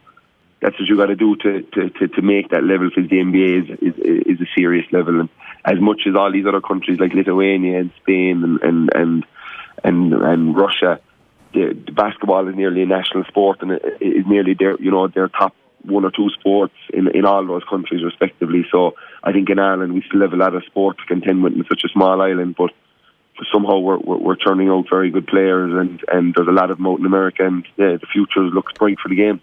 Kieran, thanks a million. Enjoy the games. Lads. Thanks a lot. Kieran Donaghy there, looking ahead to the National Cup semi-finals this weekend at the Mardyke, and as we mentioned, you can watch full live commentary of those games on the Off the Ball YouTube channels. Now, Cormac O'Malley's been in touch on Twitter, I think. Lads, Darver is a centre of excellence in Louth, always freezing cold, but a great facility in slap bang between Drogheda and Dundalk. Hashtag OTB AM. Hold that story. There you go. So we'll have more of that and on. In the meantime, we're going to talk rugby with Alan Quinlan very shortly indeed. But before all that, this Sunday, upcoming and Off the Ball, lots of good stuff, including, as one of our commenters this morning points out, Paul Kimmage and Padraig Harrington on the Sunday newspapers. But we're also going to be hearing from Enda McNulty, from Fiona Coughlin, and nutritionist Orla Walsh, who joined Joe for a New Year's health special. It's all about the protein bars. Dave McIntyre eats them by the bucket load, but are they good for you? What about protein bars? Not all. Okay, so there's different quality of protein bars out there. Firstly, for athletes listening, not all of them are batch tested, so it's only the batch tested protein bars athletes are allowed to have, if you are listening. But there is difference in terms of quality. Some of them are 20 grams of protein, high in fibre, low in carbohydrates, and fortified with vitamins and minerals. So they're not the worst thing to be having, certainly not, and they're certainly better than having a chocolate bar. There's some that are a bit more gimmicky and they'll be high in sugar, and they just be a fortified protein bar or fortified chocolate bar, and they wouldn't be the best choice. But I wouldn't be altogether against them. But at the same time, I prefer people eating real food, because it's the nutrient matrix in food that makes food so powerful. So if you eat healthy food, you're getting a lot more than protein. So if you have, for example, a pot of cottage cheese or a pot of Greek yogurt, you're getting iodine in there as well. You're getting calcium, you're getting phosphate, you're getting magnesium, and might be fortified with vitamin D. There's a lot of nutrients in there that you be getting naturally. We still have Fiona Coughlin and Enda McNulty here, by the way. Sorry. I'm sorry. I'm just. I shut my gob now. No. It's a very interesting area, and it's great to get concrete information which isn't hyped up. So say, like, another question I wanted to ask you was about on the back of these protein bars, like the low sugar ones, they might have 3 grams of sugar but then 7 grams of polyols. Is that a fake word for sugar? No, they could have 14 grams of polyols, which is actually a fermentable carbohydrate, and it leaves some people very gassy. Right. So that's why some people fart a lot after having protein bars. Okay. Bars. Big fan of the protein bars. Big time, yeah, big time. Absolutely, no. I want the low sugar, low fat ones, and that taste nice. Really? So can you organise a few for me? We'll get that sorted for you. Yeah, Dave McIntyre is our resident protein expert. Yeah, well, she's just explained everything. Yeah. I mean, suddenly everything makes sense. Really? That you weren't sure before? You were like... Yeah. Well, I was just wondering what the reasons were behind, my issues. Clearly too many protein bars. Go on. Well, Joe was just clearly asking for his own interest there. He was like, absolutely. Well, in the public interest, but clearly he was just asking for himself. Yeah. I think we're going to leave that there, to be honest with you. We'll leave it quick. Move much it more quick. on protein coming up over the weekend, so, you know, Quinny, you can stay tuned for all of that good stuff. Keeper comments coming in about the rugby. We are joined in studio, obviously, by Alan Quinlan to talk a little bit about rugby. We were having a debate earlier on, Quinny, about Hanrahan, who's across a lot of the back pages this morning, talking about the reasons he stayed in Connacht and the temptation, obviously, to leave for somewhere else. And it seems like, reading some of Eoin Van Grand's stuff over the last couple of days, as if Munster might have been potentially an option for that. You think a right thing, wrong thing for him to stay? It's a tricky one. I get into bad books. Which means that you think he should have left? Yeah, I get into bad books here with Connacht people, but I think he had an opportunity to go to Munster. I think they were confident that he would have went and replaced Simon Zebo. I think he should have went. As a player at 27, signing a 2-year deal in that position, he's not going to have many more he's not going to have, move. you know, of course he'll always maybe have an option again when the contract is up to maybe move somewhere, but I think this would have been a change of scenery, might have been good for him. Like I said, Connacht people will probably think, you know, because I'm a Munster man that I'm being, you know, a bit partisan there and have the red goggles on, but I just think he's a fantastic player. I think, you know, to replace Zebo and to start week in, week out there, and that change might have done him the world of good. He's at a level with Joe Schmidt and the Irish team that slipped off the radar slightly. Yeah, a little bit, because in 2016 he was outstanding when they won the Pro 12. What a try he scored in the final. He did just a fantastic season, and consistency was just at a very high level with Tiernan. Very abrasive player, quick. And I just think maybe I'm wrong, you know, because there's a lot of, and you were mentioning it, Dave, there's a lot of positives for him staying in Connacht. The loyalty, Kieran Keane, maybe, you know, after it's been a poor season so far. Europe kind of gives it a lot of gives them some positivity pre-Christmas, but they've lost. I think they lost, you know, seven or 8 games in the Pro 14, which is a poor return for them. But look, in saying that, he's very committed, and he was close to signing for Munster, but decided to stay. So you got to kind of compliment that loyalty as well. But I would have just loved to see. I really like him as a player. I think he's you know, a really positive lad as well, and popular guy. But look, the draw to stay with your own mates and hopefully, from a Connacht point of view, replicate what they did in 2016 when they won the Pro 14. That's what they're trying to do there. It's a kind of a new era with Pat Lam gone, but I would have loved to have seen him going. He showed some glimpses of that. Ironically enough, it was the weekend when Munster and Connacht last met. They're meeting tomorrow night at Thomond Park. When they last met, it was just after the Zebo's leaving announcement, and Hanrahan hadn't been included in the squad, and Bundy Aki had been, and it was all that context. And Hanrahan and Zebo go ahead and score the first couple of tries in the game, as tends to happen in these things.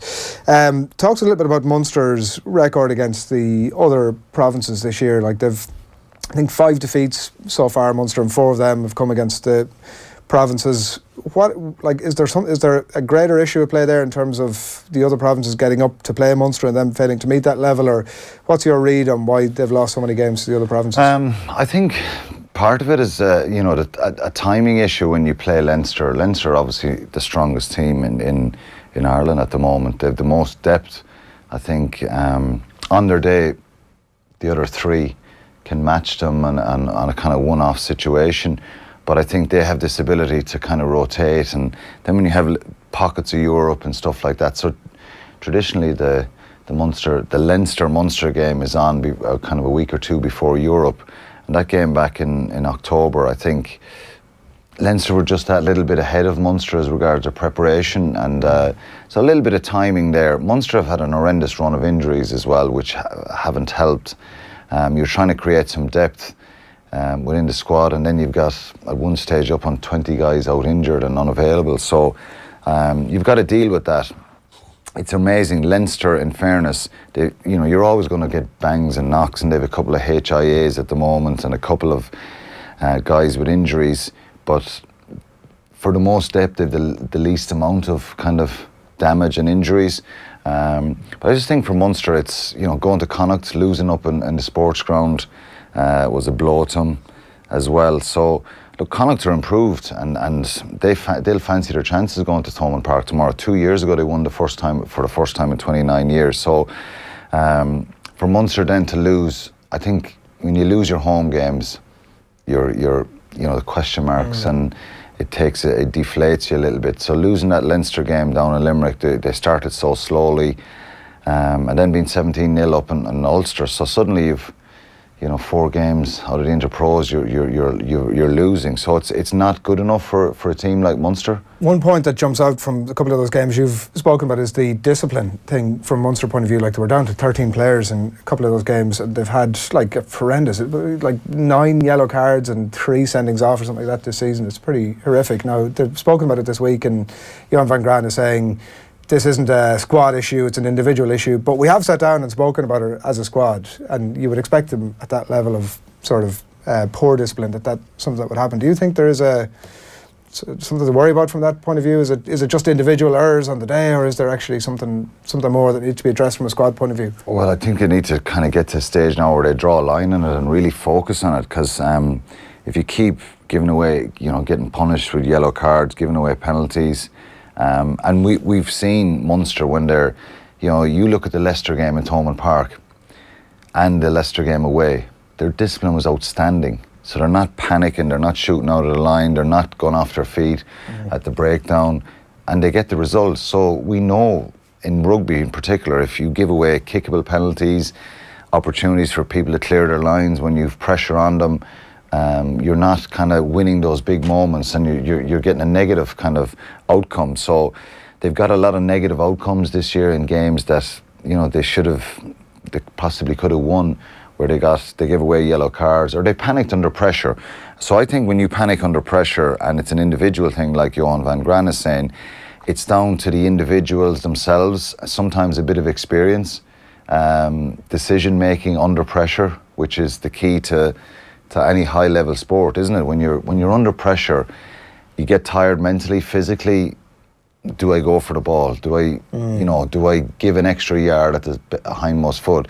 Do I challenge a guy in the air? So it's a decision, and they're all split decisions. Actually, it might take some time for this Munster group, because the Leinster comparison is it's always an interesting one, but particularly at the minute a very interesting one because the depth they have. And actually, Ronan O'Gara in the Examiner this morning saying that it's not. People are talking about Leinster being the best team in Europe at the minute, and he was saying, listen, it's January, let's everybody sort of calm that down a bit. But in that context of the development of Munster, it does feel as if there's a little bit to go there yet in terms of some of those players. Some good young players coming through there, but in terms of that experience, blooding that into the squad, they have a little bit to go yet. Yeah, there's a lot of positives, and this is the probably frustrating thing from their own point of view. There's so many positives in the games that they lose or they mess up in. 17-0 against Ulster at half-time up in Belfast. Out the gap. It's unbelievable. Yeah. They were outstanding. It should have been 24-0 up, and you think the game is done then. There are a huge number of positives. I know the injury even in the crisis Leinster game, is an Dave, they got caught cold, but the response was massive and they were like positive. One Dan Levy piece of defensive genius away from winning, and then the Jordan Larmour piece of incredible speed that you probably can't legislate for. But at the same time, having such an injury profile, that brings depth, because there are an awful lot of guys playing in the Pro 14 that wouldn't ordinarily not have had a chance if all of these guys weren't there. Yeah, so for sure. Long term, that just generates depth. Well, if you go back 2 or 3 years ago when Leinster had an horrendous run in Europe, no Irish province qualified for the knockout stages, and you remember the Bath game, they'd lost 4, Bath in the RDS. They put in all these kids, Tyke Furlong, Ross Maloney, Van der Fleer's first season, Van der Fleer, all these guys, they put them in and they beat Bath, and they said, well, Leo Cullen said after the game, and professional sport is about results at times, but that kind of depth is bearing fruition now for them now. It's like 6 months ago we didn't really know much about Alex Wootton. We knew nothing of Sam Arnold. Cloete has been a major addition as well, although obviously he's facing a spell away. But I think the season is still the pathway for Munster towards a successful season is still there. I mean, they're going to reach the playoffs. Calvin Nash played, unfortunately gets a hip injury, goes off. He's unbelievably exciting prospect. Finian Wycherley, who came off the bench, who got a red card over in Glasgow, and he goes off his feet, he gets yellow carded. he's a brilliant player, so he'll have to learn from those kind of pressurised moments in the games. So they've been stretched so much with the injuries, Munster. It's been phenomenal. They're in the first few weeks. And no bloody luck with the second rows either. They signed Grobler, he damages his ankle, and they're a bit light in that area anyway. So they've had a lot of pressure with the injuries and no luck. Niall Scannell is possibly out now for 4 to 6 weeks, and I think he was a genuine contender to actually take on Rory Best for a starting spot for Ireland. Of course, Rory Best's a phenomenal player, but I think Scannell has made so much progress, and you probably saw from that Ulster game how good he was the other night. Taute is injured, Farrell is injured, so they have a lot of... Farrell's coming back this weekend, but yeah... but a lot of big guys, Blaindale, the uncertainty of fly half, so they haven't really had any run where you can say, everyone's available, let's judge them now kind of critically, and if the discipline is bad when you've a lot of this experience in the field. So they've had so many changes. Now, Munster are a big side and they've got to deal with it. But they will come through the early part of January. They'll come through the Six Nations and they'll almost certainly have a Champions Cup quarter-final and a Pro 14 playoff to look forward to. And they'll have all of these guys that have played a huge amount of rugby that wouldn't have got to benefited, play. And then maybe a lot of the names that we've just listed will be fit. And suddenly Munster's world will look an awful lot rosier. And when I played... If you got to the end of January and you were looking forward to a quarter-final, it was a massive boost going forward. It gave a great feel-good factor throughout the squad. So they're away to Racing next week, and then they've Cast at home. So they're in a good position. Even if they lose to Racing, they still have a chance of, they still have a good possibility of making the quarterfinals. If they get a result in Racing, you're looking at a home quarterfinal. So there's a fair few positives. But it's been challenging for them with the change of coach, all that kind of stuff. Maybe hasn't helped, but they've got to try and get a result tomorrow, however they get it, because to lose, another Interpro and have that kind of negative result at heading into Europe next week. But then Connacht, they'll fancy their chances. They were brilliant in the RDS last week. What's your read on JJ Hanrahan at the moment? Uncertainty. He looks, lacking a little bit of confidence. Few things not going his way, the bounce of the ball, a couple of kicks out of hand not bouncing right, the shots at goal. I think for any fly half, when you're putting the ball down the tee and you bang it over the bar, it gives you that little bit of a buzz, and it gives you that, it kind of takes away a little bit of that pressure. So it's just not kind of running right for him at the moment. He's an undoubted talent. So he's got to stick in there, roll up the sleeves and go through a tough period for him. And, if you look at the second half against Ulster last week, you're going to get an inevitable reaction from Ulster. You're going to get pressure. You're going to get the crowd on top of you. A couple of refereeing decisions maybe sway and it kind of goes the other way. And then you're looking to your 9-10 to give you that bit of guidance. But then suddenly you've got Scannell off, James Cronin off, Tommy O'Donnell off, Billy O'Halland off. They're 4 big players in that game who give you that bit of control and calmness up front, and then JJ's getting a lot of ball. He's Ulster guys hearing him down, putting massive pressure. So you're making the point that Ian Keatley's recent success has largely been down to the fact that the pack in front of him has been so good. Yeah, well that's it. You can't expect a 9 and 10 to have good games if the pack are getting beaten up front, and it totally swayed in the second half. Scrum went to pot, lineup was under pressure, Ulster constantly running at him. He's getting the ball in his hands, there's 3 guys right in his face, they're taking away all that space, and then if you're not playing consistently, it's hard to cope with that. So you get a run of games, you can, your body clicks into gear and you make good decisions under that pressure. So it's tough for him, and that's just a fortunate situation at the moment. But look, an undoubted talent, and I hope he gets maybe a run to show his true form. Quick word on Leinster and Ulster at the RDS tomorrow as well. Interesting, just reading some pieces about this week, that the Ulster scrum has obviously been under big pressure over the last while. Rory Best is back, and maybe that accounts and shores up some of that. But reading some of the quotes from the Ulster scrum coach talking about he's hoping that the aggression turns up, he's hoping that the physicality turns up, he's hoping that players turn up. Like, it's a sort of language that you'd be very concerned about if you're an Ulster fan. Very Things concerned. That you'd expect should just be there. I watched some of the videos with Bernard Jackman there. They're online with the Dragons, and they were quite open in some of the reviews. Yeah. And he's talking about and it kind of brings it back into my own head, work rate and attitude and, passion, all that stuff, they have to be a given. So, but I just watched Ulster the other day and I just couldn't believe, because I went to the old Raven Hill so many times and got the crap kicked out of yourself, got abused, got an edge and nastiness, which you expected, and it was part and parcel of your own fortress. And then I see a pretty younger Munster team going there and dominating. 2 pushover tries from a maul, a penalty try from a scrum. And you just think, this is farcical stuff. Is there huge issues there that will take time to solve? Because obviously Les Kiss is under a bit of pressure. He has some new coaches. Yes, but I think John O'Gibbs needs to answer some questions about his forward pack as well. All the pressure is going on Les, and of course he's the head coach, but they're scoring a lot of tries, but they're conceding a huge amount of tries. And it's not as if it's system breakdowns. It's one-on-one tackles. It's being soft in the tackle. It's not having enough of an edge and a fight and a commitment to stop teams from mauling them, from putting pressure on in their scrum. So I think they have issues, and I think the second half, although it'll give them a massive lift against Munster, the question I would have, is it papering over some cracks here? We'll see in the next few weeks. We'll see what happens in the RDS tomorrow. They never replaced the edge the South Africans gave them, so they didn't. But Coetzee is a massive loss. Ruan Pienaar and Pedri Vandenberg, they just gave them real grunt, real edge. And they have been so unlucky with Coetzee. Outstanding player, power, strength. He just had so many knee injuries, was so unlucky. He was a great signing for him.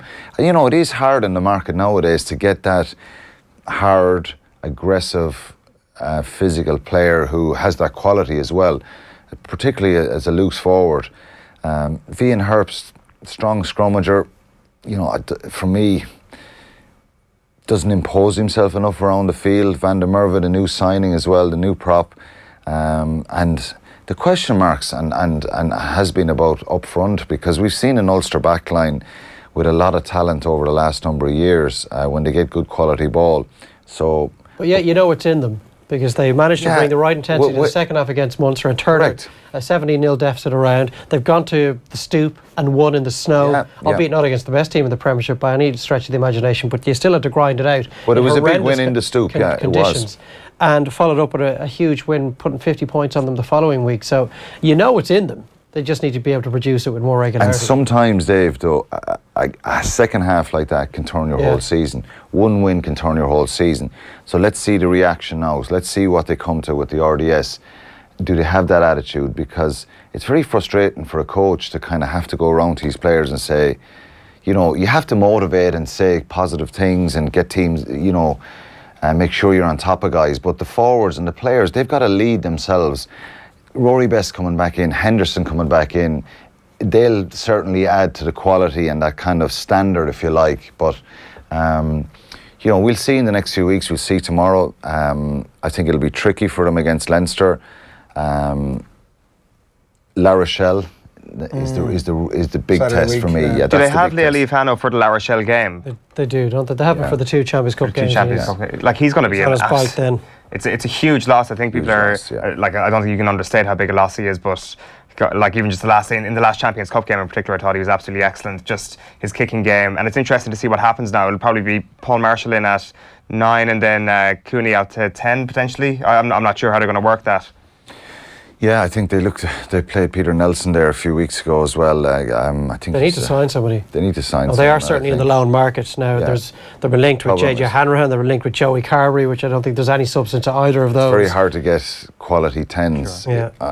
Particularly in mid-season. If somebody's coming out of contract, for sure, you can kind of go after them, and you've got to pay big money. Tight head props and out halves are probably, premium market at the moment. They are, yeah. So it's a tricky one for them. But when you put their team down on paper, I think there's a fair bit of quality there.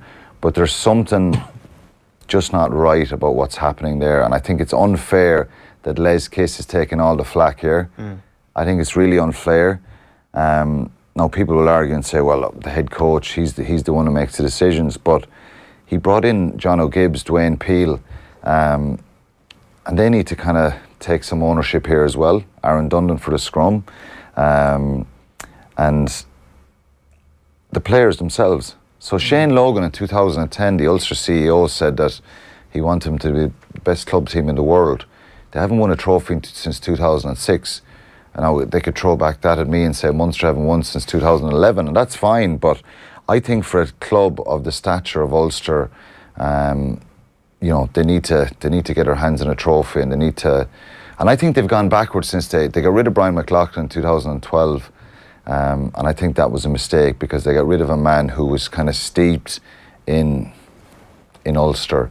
But look, like I said, they can turn it around. If they beat La Rochelle, I think the La Rochelle game is a bigger game. That defines their season. It does, because it gives them a great chance of going to Europe. And like I said, if you're looking forward to April and you're in quarterfinals, well, it's progress. They weren't in the knockout stages for 3 years now in Europe, and they've got to obviously get into Pro 12 knockout stages as well, which they have been, but they've come up short in the last number of years. Quinny, thanks for coming in. Pleasure. See what Conor Murray brought into us down here. Well, the boots. Yeah. Nice. I might steal them. Got some good. Well, I'm more suggesting that Conor Murray brought us something in. They're the boots that he wore for the Lions against New Zealand.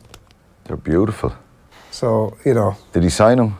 I think you're missing the point here. He's insinuating that you brought F all in. I brought nothing in. His porridge is getting cold outside, so he's got his mind. I'll bring in an old raggly, scraggly pair of boots next week. Yeah, okay. Yeah. Take whatever you problem. have. Anybody seen the new Star Wars movie? No. Dave? I haven't. I wouldn't be Quinny? a fan. No, I'm not a Star Wars man, unfortunately. Kenny Cunningham is not having it. My latest film, boy, I've been to 3 films at the cinema in the last 10 days. Yeah. Last of the Jedi, Jumanji, and Ferdinand the Bull. Oh yeah, I went to Ferdinand the Bull yesterday. Well, yeah. I haven't heard of Ferdinand the Bull. Is that a kids movie? It is, yeah. It's a kids movie. It is a kids movie. It was bad. I haven't seen Jumanji or Ferdinand. I've seen Star Wars, and I did not think much of it. I know, my 8-year-old nearly stormed out of the cinema. He wasn't happy at all. He's your son. Yeah, not enough one-to-one combat with the lifesavers from his point of view. So no, that was a little bit of a disappointment. Got to be honest. The Jedi film, but Ferdinand the Bull probably just came out on top ahead of Jumanji. Is that right? I didn't know they'd made a new Jumanji. The Rock's in it. The Rock. Better actually. Yeah. It's better. Joe Black. Yeah. Jack Black. Joe Black. You're thinking of Meet Joe Black. Meet Joe Black. Yeah, that's Brad Pitt. Brad Pitt. Oh, we're on a roll, lads. We're on a roll. Where does it end? Where does it end? Soon. So that's the good news. Right, not much time left, just enough time, of course, to bring you what you've been waiting for the entire morning, the Barryometer. So this is a reverse order take of the week. It's essentially my highlights this week. I've done something slightly different. It's expectations for the year ahead here, and the overall tone here is unlikely, but you never know. So it's in reverse order, so on that basis, we're going to start at number 5 with Robbie Keane, who's making that move to Wolves. He's going to help them win the Premier League this year. He's going to shoot the lights out, somehow stay with them in the Premier League. He's going to earn an Ireland recall, and by the time our next competitive game comes around in about 7 years' time, he's going to fire us to the Euros, which are, of course, going to be partly held in Dublin.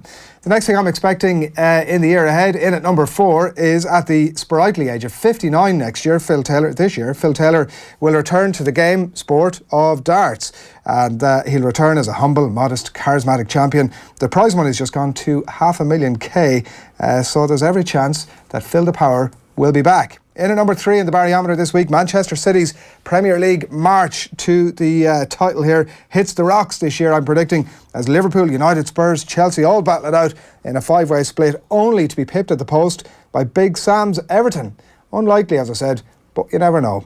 In at number 2, Olympic sport decides in 2018 that what's required is a long, hard look at itself this year, a period of self-flagellation before concluding later in the year that the whole movement needs ripping up and starting again. Transparency will be the name of the game for the launch of the Olympic Movement Mark II in the coming year ahead. Advance tickets available, by the way, just through the usual channels.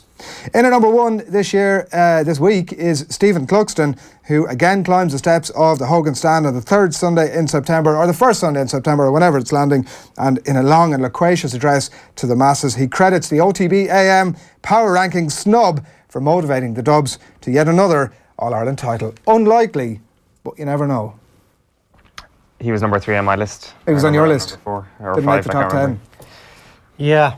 I'm not sure I agree with any of your top 5, but I'll go with one or two of them. Yeah. There's no doubt Stephen Cluxton is smarting from that snub. Smarting, I would say, is a good choice of words. Absolutely. We're also getting some confirmation through here, if I can get this, that Matt Law, who's a Chelsea insider, has got a tweet on we were bringing you the news earlier on that, well, the reported stories, paper talk, Dave was calling it. Well, that was the Andy Carroll news. Ross Barkley and I'm just lumping them all in together. He's saying that Chelsea are set to beat Spurs and sign the Everton midfielder Barkley for 15 million quid. 15 million. Yeah, but I saw that figure earlier on, and I think it's like placing a 50-cent bet on a horse at Cheltenham. For them. Exactly. You buy Ross Barkley for £15 million, absolutely no question. Yeah. It's no brainer. The other thing that we should flag up with people is that Paul Kimmage and Padraig Carrington are going to be joining us in studio this weekend for Off the Ball. Don't miss for the newspaper review this Sunday afternoon with Joe at 1 o'clock. It's going to be very good. It's going to be sensational. Lads, I've enjoyed most of this morning. It's been good fun. Good morning to you. The protein bars haven't thankfully had their normal effect yet, Eoin, so we've been spared. With protein muffins this morning, wasn't it? Yeah, it was. Yeah. It was. Didn't have time for breakfast this morning. Let's get the recipe off you. On that note, thanks a million for joining us on this Friday morning. Eoin and Jared will be back with you on Monday morning from 7:45. But from myself and the lads from this morning, good morning.